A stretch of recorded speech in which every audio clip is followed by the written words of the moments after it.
And this is video from inside a medical office in Citrus County. This damage was done by an EF2 tornado.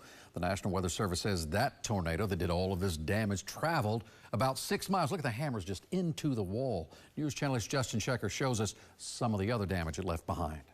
Good evening. The National Weather Service says the estimated peak wind was 125 miles per hour. This tornado left a path of destruction in a community that is still recovering from Hurricane Idalia's flooding.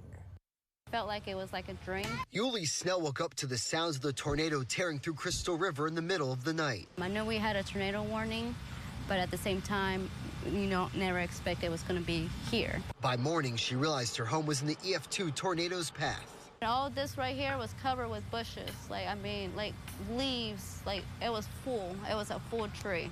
So to see it empty is like, wow. She says her family spent the day fixing the fence and picking up debris. Her boy's trampoline was lifted out of the backyard and is now mangled amongst this bamboo. All right, originally it was right around here, around the circle right here. And the amazing part is that this thing right here didn't move. Little itty bitty town, who knew this was ever gonna happen? I never thought this would happen to us. Brittany Halstead's husband is one of the many linemen working to restore power. Up there, working his butt off. He's been very busy this past month and a half.